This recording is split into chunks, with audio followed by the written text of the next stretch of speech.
खबरों के अंदर की पूरी खबर, हर खबर की सटीक पड़ताल, आपका भरोसा हमारी जिम्मेदारी, सच, साहस और सरोकार, यही।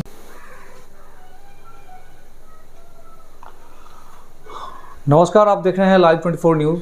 हमारे साथ खास बातचीत के लिए जुड़ गए हैं वसीकुर रहमान साहब। हम इनसे जानेंगे कि पूरे देश में वक्फ बोर्ड की जो अमेंडमेंट बिल है उसके आने के बाद बहस छिड़ गई है और लगातार विपक्ष आरोप प्रत्यारोप लगा रहे हैं, मगर इस पर कोई बड़ा एक्शन नहीं हुआ कि भाई इस बिल को लाने का मकसद क्या है। ऐसे में कुछ ऐसे भी नेता हैं कि जो लगातार अब अपने प्रतिक्रिया रख रहे हैं, कह रहे हैं कि मुसलमानों की हक छीनी जा रही है। और इस पे सीधा ये है कि एनआरसी और एनपीआर CAA के तहत नहीं कर सका कमज़ोर, तो अब उनकी प्रॉपर्टी पर हमला है, प्रॉपर्टी को छीना जा रहा है। तो ऐसे में क्या लग रहा है, बिहार में एक तरफ अब दोहरा चरित्र जदयू का सामने आ चुका है। ललन सिंह जब इसकी जो वोट की बारी आई वक्फ बोर्ड अमेंडमेंट बिल की, और उन्होंने समर्थन दिया सदन में, और सदन से बाहर आते ही पटना पहुंचते ही उनका कहना है कि नहीं, हम मुसलमानों के साथ खड़े हैं। क्या लगता है इस पर, और इसी चर्चे पर आज हम बात करेंगे वसीकुर रहमान साहब, जो नगर पंचायत के चेयरमैन प्रतिनिधि हैं। वसीकुर रहमान साहब, आपका स्वागत है लाइव 24 न्यूज़ में। क्या लगता है, राजनीतिक बिहार में इस तरह से चरम सीमा पर जा चुकी है, नेता लगता है कि जो राजनीति का एक सीमा थी वो खत्म होता हुआ दिख रहा है और नेता जनता को गुलाम समझ रही है। क्या लग रहा है आपको ऐसा कुछ? बिल्कुल। सबसे पहले आपका बहुत बहुत शुक्रिया मिनाज साहब, आपके चैनल को, जो आप यहाँ तक आकर इस तरह की मुद्दे को आप उठा रहे हैं, ये आपके काबिल तारीफ़ है। बात यह है कि राजनीति पार्टियां जो है, जो आपको बिल बना रही है हमारे खिलाफ या हमारे ज़मीन के खिलाफ, जो वक्फ बोर्ड की ज़मीन के खिलाफ, वक्फ बोर्ड की ज़मीन को लेने के लिए जो बिल, जो गजट लाया जा रहा है, तो ये सरासर एक तरह का क्या कहते हैं कि वो मनमानी या एक तरह का हिटलरशाही है। आप किसी के निजी प्रॉपर्टी को, किसी एक विशेष समुदाय की निजी प्रॉपर्टी को आप एक बिल के द्वारा छीनना चाह रहा है। और ये एक इस तरह की बात हो गई कि जैसे कि एक भू माफिया होता है तो बंदूक के नोक पर ज़मीन को छीनता है, और यहाँ पे ये भू माफिया है जो जहाँ से कानून बना करके हमारे ज़मीन को छीना जा रहा है। और जो हमारे कुछ लोग जो जहाँ पे कानून बनता है, कुछ लोग हैं, हमारे भी हैं, लेकिन उनके मुंह में दही जम चुका है। क्यों नहीं बोल रहे हैं?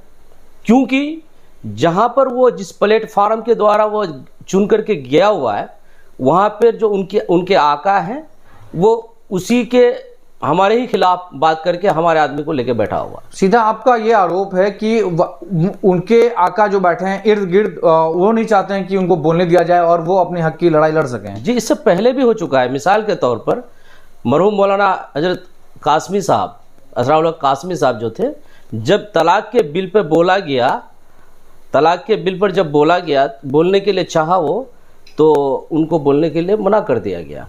कौन थे ये पार्टी? वही पार्टी थी ना जिन्होंने आपके बाबरी मस्जिद पर मूर्तियां रखी, जिनके शासनकाल में आपके मस्जिद को तोड़ा गया। यही लोग हैं ना। आज वही लोग हैं जो फिर आज दूसरे लोग आए हुए हैं, तो वो भी एक सिक्के के दो पहलू हैं। वही लोग फिर हमारे ऊपर हमला कर रहे हैं, जो आपको हमारी ज़मीन पर, उस ज़मीन पर, हमारे जहाँ पर मस्जिद को तोड़ा गया, वहाँ पर फिर मंदिर बनाया। तो इस तरह कानून के तहत लाया, अपने नहीं, मतलब एक लीगल पॉइंट को बनाया गया जहाँ पर कानून बनता है। तो आपकी जब वहाँ जहाँ कानून बनता है वहाँ आपका कोई वजूद नहीं है। आप दूसरे की गाड़ी में बैठ के सफ़र कर रहे हैं, आपका कोई अपना प्लेटफॉर्म नहीं है। क्यों? क्योंकि आपने ऐसा कभी होने नहीं दिया। हमारे ही मतलब आपकी जो पार्टियां हैं वो तितर बितर है, एक साथ नहीं मिलते हैं। आपकी पार्टियों के नाम, आपके पार्टियों का काम एक कट्टरवादी हो चुका है। हमारे हिंदुस्तान में जब हम यहाँ पर हैं तो हम कम्युनलिज्म को कभी भी सराहना नहीं देंगे, लेकिन हम एक सेकुलर आदमी, एक सेकुलर पार्टी बनकर एक साथ अगर आप लड़ते हैं तो आप कामयाब भी होते हैं। और कामयाब होकर वहाँ जहाँ पर आपका कानून बनता है, जहाँ से कानून बनाया जाता है, वहाँ आपकी भागीदारी नहीं है, और होगी तो फिर आपकी बात को मानी जाएगी। आपका जब वजूद नहीं, जब आपका ताकत नहीं है, तो आप उसको रोक भी नहीं पा रहे हैं। अच्छा, एक ये भी सवाल उठ रहा है कि असदुद्दीन ओवैसी ने कहा, जब बिल लाया गया उसके बाद वो वहीं सदन में ही बोलने लगे कि ये बिल जो है हमारी ज़मीन को छीनने के लिए आया है, बल्कि पहले एनआरसी और एनपीआर के माध्यम से हमारी नागरिकता छीनने की कोशिश की गई। जब उस पर आम जनता, जो मुस्लिम लोग हैं, सब सड़क पर आए, फिर उसके बाद जो है उस बिल को जो है वो लागू नहीं कर सका। CAA लागू हो चुकी है, मगर वो नागरिकता देने की बात कह रही है, मगर अब वहाँ अटैक नहीं करके प्रॉपर्टी छीनने की बात कर रहे हैं। कितना तक आपको सही लग रहा है और सत्य लग रहा है इस बात पे?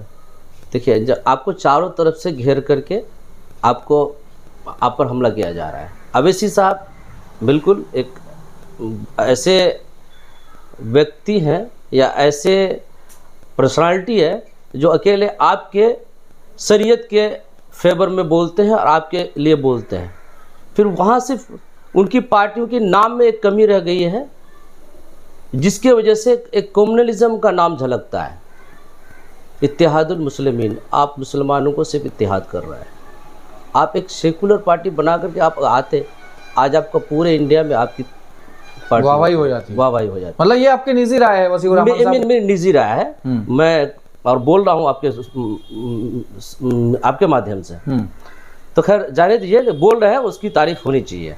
दूसरी है कि आप क्या कर रहे हैं, हम क्या कर रहे हैं। हमारी जो आप यहाँ पे बिहार की सरकार है, जिसको आपने यहाँ पे जो सरकार आपको बनी हुई है, ये भी आपके लिए कुछ नहीं कर रहा है। जब उसको था कि हमको कुछ यहाँ से कुछ मिलेगा तो उन्होंने किया। जब आपको लगा कि यहाँ, उनको लगा कि हमको यहाँ से कुछ नहीं मिल रहा है, तो आपके खिलाफ है। जाहिर सी बात है, राजनीति है, कोई हमारा रिश्तेदारी उनसे है नहीं, किसी पार्टी से हमारा कोई रिश्तेदारी तो है नहीं। राजनीति है, सियासत है जिसको कहते हैं। सियासत में जब अच्छे लोग और जो काबिल लोग नहीं आएंगे, तो जब नाअहल लोग आएंगे तो अपने स्वार्थ के लिए सोचेंगे और हम अपने मास के लिए नहीं सोचेंगे। तो हम ऐसे लोगों को आना चाहिए।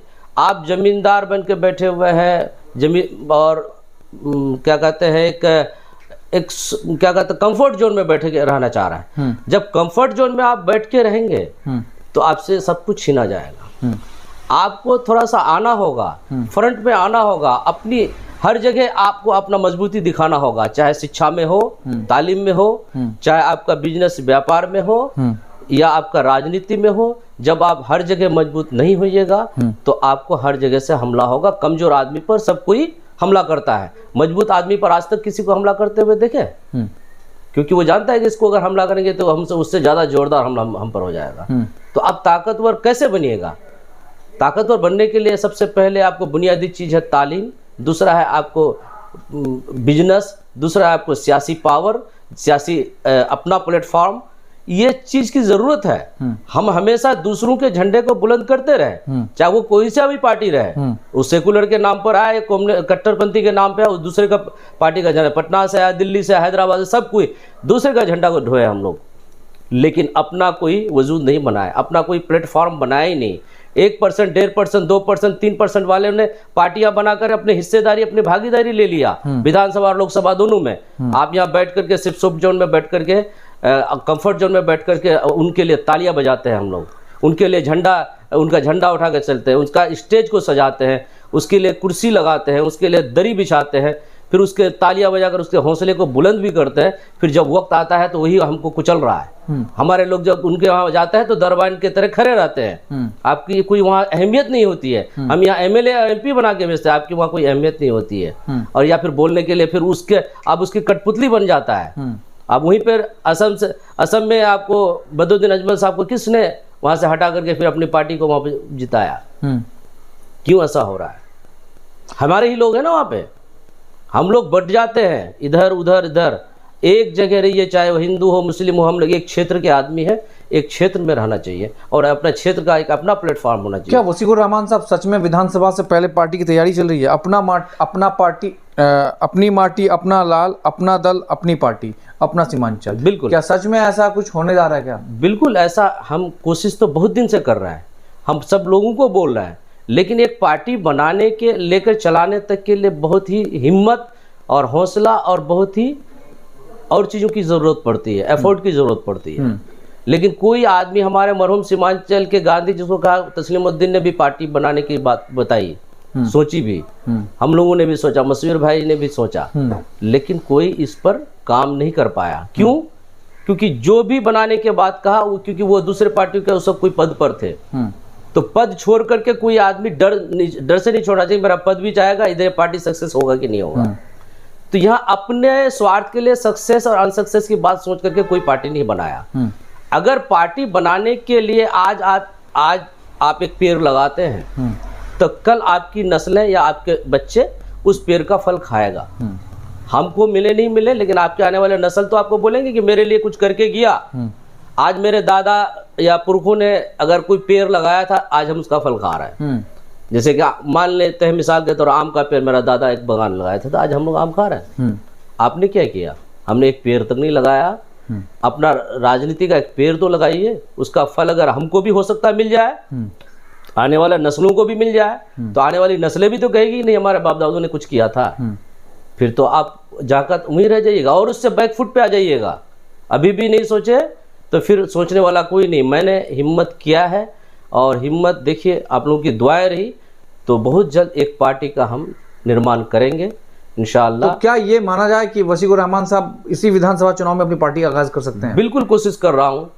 हम लोग कहीं से भी कोई पार्टी आता है हम लोग दौड़ के चले जाते, कुछ नहीं सोचते हमारे लिए वो क्या सोचेगा या हमको हमारी वोट लेके आगे हम ऊपर क्या करेगा। फिर यही पार्टियां हम पर हमको कुचल रही है। तो हम तो ये सोचते नहीं है। हम सोचते हैं कि हमको कोई पद मिल जाता है, छोटा सा अध्यक्ष या हम कोई दूसरा पद मिल जाए, हम तो बहुत बड़ा उस पार्टी का हम बुरा। अरे पार्टी का वहां तक पहुंचे ना, विधानसभा में आपका अपना हिस्सा, अपना भागीदारी, अपना हिस्सेदारी होनी चाहिए। आपका अपना प्लेटफॉर्म वहां होना चाहिए सरकार के पास। आज सरकार के पास 1-2% वाला अपना भागीदारी, अपना प्लेटफॉर्म खड़ा करके है। आपका कोई भागीदारी, आप दूसरे प्लेटफॉर्म में जाके खड़े हैं, दूसरी की गाड़ी में बैठे हुए हैं, दूसरी की गाड़ी में सफर कर रहे हैं। आपका अपना कुछ नहीं है, आपका कोई वजूद नहीं है। आप अपना वजूद बनाए नहीं अपने सियासत में। सियासत में वजूद बनाना है तो एक सियासी तहरीक चलानी होगी। इस सीमांचल में एक सियासी तहरीक चलनी चाहिए अपना वजूद बनाने के लिए, सियासत में अपना वजूद बनाने के लिए। अच्छा वसीकुर रहमान साहब, एक वीडियो वायरल हो रही है, हालांकि दक्ष चौधरी का आपने नाम सुना होगा, जिन्होंने कन्हैया कुमार के ऊपर अटैक किया था, उसके ऊपर जो है कार्रवाई भी हुई थी। फिर उसके बाद जो ये सिलसिला जो है चलता रहा और उसके बाद दक्ष चौधरी गौ आरक्षा के नाम पर बेगुनाह बेकसूर लोगों को पीटने का काम किया। उसके बाद अयोध्या के नागरिकों को गाली दिया, जबकि हार गई वहाँ से भाजपा।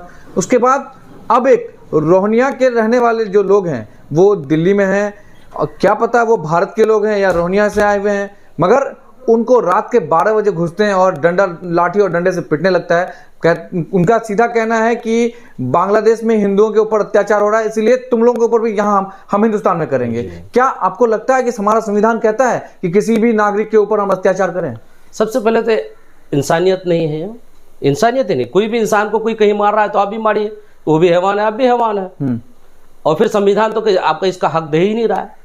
दूसरा है कि ऐसे लोग जो समाज का नासूर है, जो लोग आप जिसका नाम बताया वो समाज का नासूर है, इंसानियत के नाम पर कलंक है। ऐसे लोग जो क्या कहते हैं वो दंगा फैलाने का काम करते हैं। ऐसे लोग को दंगाई कहते हैं, सांप्रदायिक तत्व कहा जाता है, उसको असामाजिक तत्व कहा जाता है। जितना उसको नीचा देखा जाए उतना नीचा आदमी है। देश को बर्बाद करने में, देश में उथल पुथल लाने में, देश को जलाने में ऐसे लोगों का भागीदारी सबसे ज्यादा है। आज जो पार्टियां हैं सेंटर में यही लोगों का है और इन्हीं लोगों के सर पर कूद रहा है। अगर वो ऐसा किया तो उसको क्यों नहीं उठाया गया? एक चीज ये भी है कि एफआईआर होती है, फिर बेल कैसे मिल जाता है, ये सवाल है। उसके बाद उनकी कई ऐसी तस्वीरें हैं। मनोज तिवारी बीजेपी के सांसद है दिल्ली से, उनके साथ हैं। टी राजा हैदराबाद से विधायक हैं, उनके साथ फोटोज हैं। कई ऐसे, कहीं ना कहीं आपको नहीं लगता कि बीजेपी के संरक्षण में ऐसी घटनाएं हो रही है? अरे भाई, सत्ताधारी पार्टी का संरक्षण होता है तब ना ऐसे लोगों को हिम्मत मिलती है। एफआईआर होता है, उधर से बेल मिल जाता है। सारा सिस्टम सत्ताधारी के पास होता है। ये मतलब प्रैक्टिकल देखा हुआ बात है। आप भी देखे होंगे इतने उम्र में, सत्ता जिसके पास है सारा सिस्टम उसके पास है। इससे ज्यादा क्या? बीजेपी जो दुहाई दे रही है, संविधान की दुहाई देने लगते हैं कि संविधान को नहीं फॉलो किया जा रहा है। भाई संविधान को, दिल्ली में ही संविधान को जलाया गया था कुछ साल पहले, देखे थे आपने? उन लोगों पर क्या कार्रवाई हुई? उसको देशद्रोही लगना था। देशद्रोही में अब वो है कहां पर?